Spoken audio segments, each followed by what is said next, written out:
Now, on that page, you're going to see at the top, pastoral time use and priorities. Now, here's what I want you to do. How would you prioritize your time to help your church as a pastor live out the mission of the church in your setting? Everybody clear? This is not about how do we want our pastor to do it, not about how we had our pastor or how have I done that in the past. If you were prioritizing your time to help your church accomplish the mission, how would you do that? Now, we're going to do that in 3 categories. So you're going to spend about 10 minutes. I know this will be really hard. You're going to spend 10 minutes not talking. What you're going to do is you're going to read these 12 possibilities, and you're going to put them in 3 categories. So the 3 that you think that you would spend the most time doing, this is about time use, the most time doing, you'll put a plus in front of it. Those 4 that you think you would spend the least amount of time for the sake of the mission, you'll put a minus in that little box in front of it. The remaining 4, just put a 0. So you're not going to sit, this is 1, 2, 3, 4, 5, no. The top 4, the bottom 4, the middle 4. Now, if you're not a pastor, how many non-pastors do I have in the room? There you go. This is, how do you believe your pastor would spend her or his time to accomplish the mission? What's your perspective on this? Okay? Everybody clear? I'm going to give you 10 minutes. Read it. Look at it. Make your own decisions. Then after you have about 10 minutes to do that, I'm going to give you a chance for some conversation, collaboration around this, around your table for a bit. Then we'll do some conversation and sharing all together. Okay? So first piece, 10 minutes, read them through. And within 10 minutes, decide which of 3 areas. Top 4, a plus. Bottom 4, a minus. Middle 4, a 0. Everybody clear on the instruction? Outstanding. I'll interrupt you in about 10 minutes. For about the next 15 minutes, I'm going to do a bit of a survey, and then we're going to have a bit of commentary, okay? So, what I want to do is find out which ones y'all placed in the top 4. I want to particularly focus on that.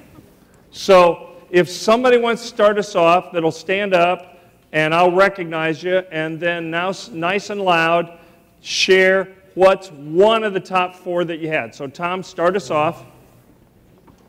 Okay, I put down one of my top 4, visitation. Visitation, okay? How many of you had visitation? Lots of hands go up, okay? So that's 1. Now, I want to make an observation with you, or ask a question. In what size of church is that going to be more likely to be one of the top 4?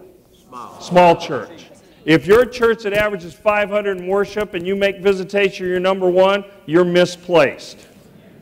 So one size does not fit all. But for a small church, that's a significant one. How many again had visitation? That's great.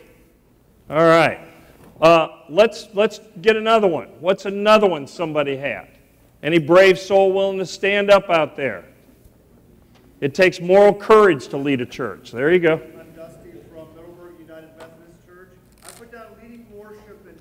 Leading worship and preaching. How many of you had leading worship and preaching? Yeah. Does the size of the church matter with that one? No.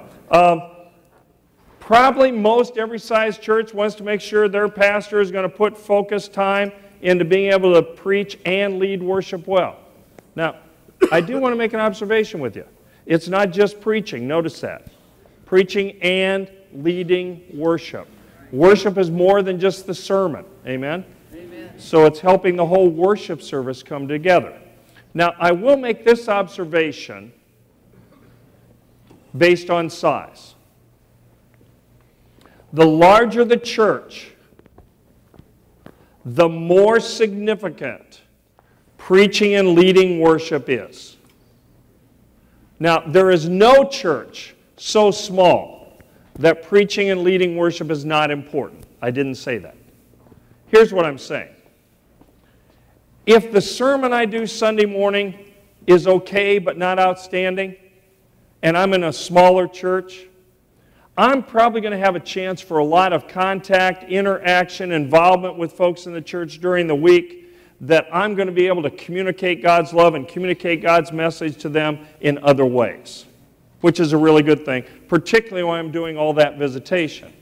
But if I'm in a church that has 500 on Sunday morning, and and what I preach is mediocre or poor, I've got no way to make that up to 90% plus of the folks that were there that Sunday morning. So the larger the church, the more significant making sure you do that well is. Now, for me, the really good thing is, I was appointed to small churches the first 10 years of ministry. Because when I first started in ministry, I was not a particularly good preacher. I learned how to preach, and I really worked on it. But, I loved people, I connected with people, they knew that I cared, and so they were willing to help me grow in the preaching. Bless their hearts. And I mean that one sincerely, okay? So that by the time I was the associate pastor in a church of 500 Sunday morning and was the pastor at Auburn First Church that went from 340 to 525, I had learned how to preach well.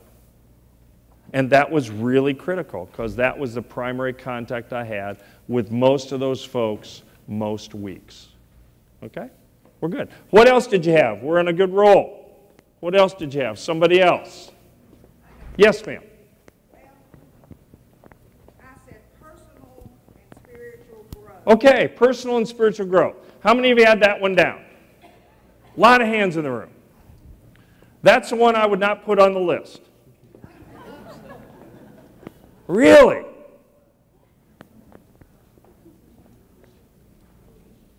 Okay, I understand he's from Indiana, he just doesn't quite get it. No, here's why.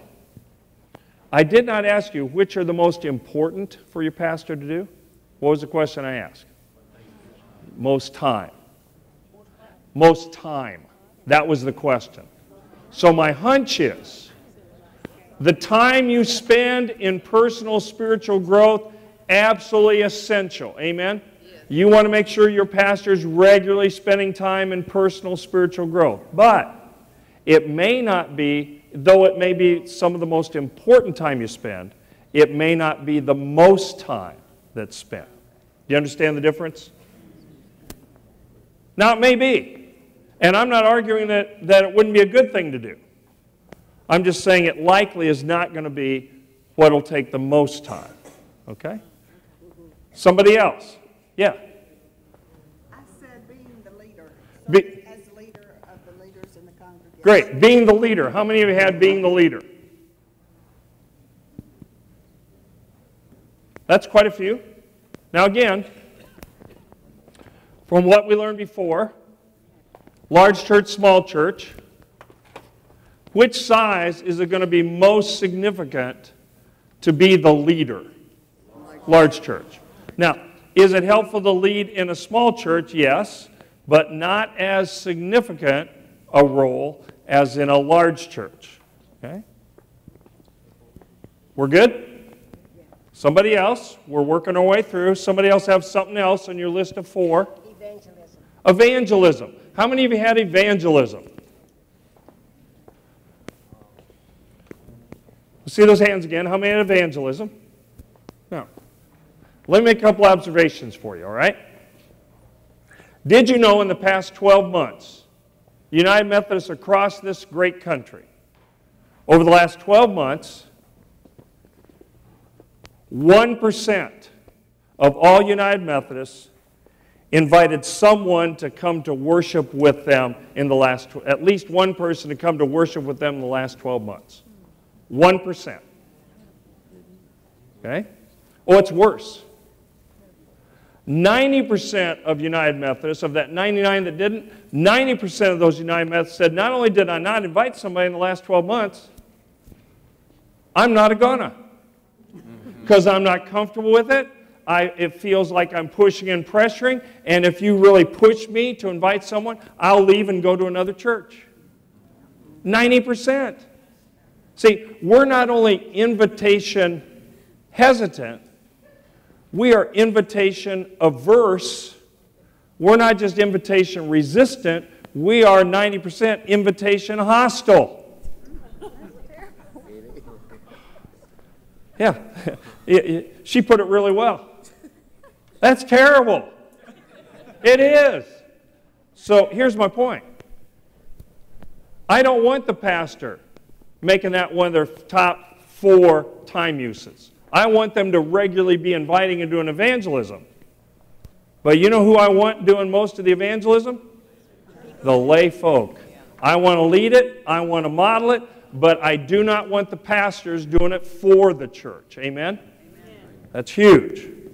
Well, Doug, I wouldn't know how to share my faith. I wouldn't know how to invite someone. I don't know how to be able to do that. Your name is? Debbie. See, you got a lovely name tag on. I just can't see it. There you go, Debbie. Good to see you. Debbie, you and the rest of these fine folks here in North Carolina are in luck. You know why? Because Bob Farr, myself, and Kay Catan have a book going to print through Abingdon 19th of this month, which is this Friday. Yeah, it goes to print. Entitled Get Their Name, which is how do I learn to get someone's name that I don't know? How do I build a relationship with them? How do I invite with them? How do I share my faith with them? How do I listen to their story so that through our listening and our relationship, I can help someone who's not of faith be able to come to faith in Jesus Christ? I don't know how to do that. I wouldn't know where to start. That's why the book's written. And you're giving everyone here a free copy of it. I think as I recall, the conferences that are doing that are typically having either the superintendents or the bishop be able to buy those in advance. I'm thinking that's the way that worked. Okay. So evangelism, is it a good thing to do? It's a great thing to do. Do we want our pastors involved in evangelism? Yes. May not be one of the top 4, because if you think it's one of the top 4, then that probably means you're trying to have your pastor do it for you rather than doing it with you. Fair? Somebody else. What else do you have on the list? We're doing good. Yes, sir. I put enabler, and I kind of saw that as going along with leader. Absolutely. Now, again, let's put it on a continuum. See, I was a math major in a former life, so I like continuums. The larger the church, the more the role of the pastor is going to be the leader. The smaller the church, the more the pastor is going to be the enabler. See, because to enable folks means I know them, I'm aware of their gifts and skills, I have a relationship with them that I can help them find their niche. Is that a good thing to do? It's an awesome thing to do. But it's really hard to pull off when you get large. It's a whole lot easier to do when you're small. Now, can I still do some enabling in limited ways or more focused ways in a large church? Sure. But as a general way of getting people engaged in ministry, the larger the church, my role as a pastor is going to be the leader. The smaller the church, the more my key role is going to be the enabler, as it's written about there. We're good. Anything else that you had on your list? There's one I'm still looking for. We may see if we find it. We may have a winner right here. I may not. Pardon? Teaching. Just a second. Stand right there. I'm coming through. I'm coming through. I know a winner when I see one. I know how to pick one. Right there, buddy. Give him a hand. That's good. Teaching. Now notice what that is. It's not just teaching a class. It's teaching people how to teach. It's teaching leaders of small groups. It's teaching leaders how to lead ministries. Teaching. That's huge. Now the 4 that tended to be at the top of the list, regardless of size, tend to have things in common, and the primary thing they have in common is a multiplication of self. When I preach on Sunday morning, the time that I put in preparing worship and preaching gets multiplied through all the people that participate. When I teach and teach leaders and teach folks how to lead small groups, that effort gets multiplied through all the ministry that that person does. When I'm leading and enabling and helping people engage in ministry, the time I'm pouring into that gets multiplied. See? Now, what you didn't put, which is really intriguing, is you didn't have things like counseling. Now, is counseling important? It's vitally important for people that are broken and hurting. But that's not the role I'm looking for my pastor to play as one of the 4 primary roles. I want to make sure we do really good referral and help people get the help they need. But I'm not expecting the pastor to do most all that, because that's not a multiplier. Okay? So we're going to focus on the mission, engage people in the mission, expand the number of people engaged in the mission. Then the ways the pastor uses her or his time is going to be in ways that multiply. Now, even the visitation in a small church is a multiplier. Why? Because if I engage you and build a relationship with you and get trust in my pocket, now I've got the trust, the change in my pocket necessary to be able to do what? To lead change. And see, when I lead the change, that's when the impact gets multiplied. So it's not kind of a direct multiplier when I do the visitation in a small church. It's more indirect. It's kind of delayed satisfaction. And so the place that will pay off, if you will, is going to be after I've made the visit, after I've built the trust, after I have a relationship, and after I get clarity about where we're going to focus to accomplish the mission, and we begin to actually do that. That's where the impact of multiplication happens. Okay? So all of these kind of as a way of multiplying. Okay? Now, does that mean the stuff that didn't make the top are unimportant? No, everything there is important. I've always had at least one way that I've been involved in helping in the denomination ecumenical responsibilities. I've always done that. I've always had a way that I've been connected in the life of a community in one way. You know, I don't try to do 5 things, but I try to be connected in one way significantly. I try to be connected in one significant way within the life of the annual conference. So it may not be the biggest time use, but it does not mean it's unimportant. Okay? Now, if you're in a small church, let's do another one. Let's do a continuum. If you're in a small church, you're going to focus more on office manager. It's not unusual to be the office manager. I'm going to take you back to the era of the Flintstones. Okay?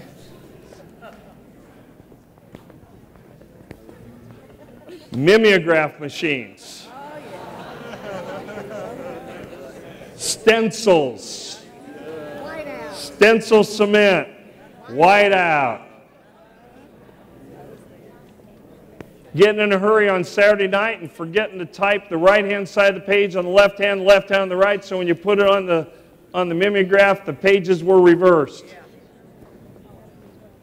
You know, I started out as the office manager. Pretty quickly I realized if I'm going to be effective, I can't be spending most of my time as office manager. So instead, I found some folks who could do those kind of tasks, which would then free me up to be more the administrator, to oversee, support, encourage, make sure the administration got done, but not the one trying to do it all and work out every detail. Okay? We're good? All right. Now, how do we use this, Doug? Well, this could be a really helpful way of having a conversation with the whole staff parish committee or the whole pastor parish committee and your pastor when your pastor arrives, and to begin to clarify, okay, what are going to be the primary 4 ways that our pastor is going to use her or his time? 4 or 5. And let's have that conversation and get some clarity. See, I think it's, well, I'll just say it this way. I think it's impossible to meet the unclear, unspoken expectations of everybody in the congregation about how you use your time. That's just crazy. So what this does is allow your pastor parish committee to do what they're supposed to do, which is to help clarify the way the pastor is going to use his or her time. Well, you know, we don't all agree. Well, you got to figure it out. Because the pastor can't be trying to pick a job description based on everybody's preference. So together we got to figure out, for the sake of the mission, where's the pastor going to focus his or her time? That's first. Second, once you have that clarity, once you have that conversation, the next thing you're going to do is what? Communicate it to the congregation. Take ownership of it as the pastor parish committee. If you have questions, concerns, problems about this, talk to us as a committee. Because you need to understand, when the pastor focuses on these priorities and use of time, the pastor is doing exactly what we believe needs to happen for the sake of the mission. So this is not just kind of an interesting exercise at our seminar today. This is really a tool to help you get clarity and provide support and accountability for your pastor and communicate to the congregation the way your pastor is functioning and why. We're good? We're clear? All right. I'm big on clarity. How are we doing? Oh, we're coming close to lunch, but we ain't there yet, so turn the page. So we got about 7 minutes. Well, it's only 7 minutes. You ain't getting back these 7 minutes, so we got to use these things well, right? So let's talk about choosing well the pace of change. I want to say it to you this way. I think one of the most significant discernments you as a pastor parish committee and a pastor are going to do is figuring out the pace of ministry, the pace of change, and the rate of ministry that your pastor is going to engage in, particularly for the first year or so. What kind of pace of change are we going to do, and what kind of pace of change are we expecting our pastor to lead? Now again, we said previously, you need to develop trust in order to lead well in your new appointment. And trust is developed either or both by positive relationships and doing what's needed. Now, I might have left the impression that if you're in a large church, the primary or only way that you gather trust is by helping identify and pull together the right people to do what needs to be done for the sake of God's kingdom. And if you're in a small church, the only really way that you develop trust is by focusing on relational aspects. That would be a misstatement. Let me clarify that. No church is so small that at some point you don't need to develop trust by engaging in helping lead to accomplish the right things. And no church is so large that you don't also need to develop some trust by providing care for the folks in the congregation. My first year at Auburn First Church, the chair of trustees, who was in his very late 30s, early 40s, had overcome a 10-year battle with cancer. And I arrived in October. In December, January, it came back. with a vengeance, as it does. And he was on the verge of death during spring break, and I was scheduled to go with my family to spring break that we'd planned for some period of time. And I agonized, talked to trusted older colleagues, what do I do? And actually the executive assistant to the bishop, Mark Blazing, who was my former senior pastor, said, here's what you do. You go. You check in each day on how he's doing, and you have prayer. And if he passes while you're gone, you simply take a flight, go up, spend time with the family, hold the service, come back. So I met with the family. I said, the only way I'm going, because they said go. I said, the only way I'm going is if you promise me that if anything happens, you will call me because I'm coming back. I will not hear otherwise. I'm coming back. So they did. And as I feared, he passed. I came back for the service. The service was packed. He was well known and beloved not only in the church but in the community. We had people, in the fellowship hall and out in the area, and we had the sanctuary would hold full about 450. We had about 600 people for that funeral. When I went to the graveside, and then afterwards stood around as people, are paying respects, etc., and just standing off the side, 4 different people, 4 different times, came up to me. Here's what they said. We are so pleased that you were here. We needed you. They didn't simply say the family needed you. We needed you. See, as a church, we need to know when something traumatic happens, are you going to be there? Are you just going to function like a CEO, or are you also going to be a pastor? We are so glad you were here. We needed you. A church is never so large. You don't also need to be a pastor who does care. Amen? Now, that's not the primary way you're going to develop trust, but it is an absolutely critical way that you develop trust as well. So no church is so small that you don't always also lead. No church is so large that you don't also care. Okay? Which to emphasize first, though, is the key to getting off to a good start. And the larger the church, likely you're going to focus more on helping initiate change. The smaller the church, the more you're likely to take your time. But it's not that simple. There are several factors that will help you sort that out that we're going to walk through. Because either extreme can be dangerous to your leadership if you miss seeing what needs to be done. In other words, if you think it needs to go at a fast pace, you can get so far ahead, sort of like a frontier scout. You can get so far ahead of where the wagon train's coming because you're scouting out the future, you're looking where it's going, and then you come back over the horizon to touch base again. And the folks back of the wagon train going, who's that? Well, I know. Reckon that's trouble? I don't know, but let's shoot and ask questions later. And you can end up with behind a buckshot because you've lost touch with your folks because you're so focused on leading the change and not connected, and that's not what they're needing. On the other hand, you can say, you know what? I just need to get to know the folks, spend time with the folks, listen to the folks, build relationship to the folks, so I'm just going to stay here and do that for the first year.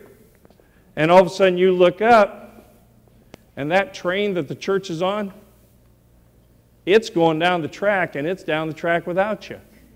And you're running to catch up because you thought that what you need to do is spend most all your time simply getting acquainted with folks. No, they got some things they got to deal with and address, and they're moving forward. So how do we figure out this pace of change so we aren't so far out that they mistake us for the enemy, or we're behind and they're leaving us at the station? And that's a really, really important discernment to do. In fact, so much so that's why God created after lunch.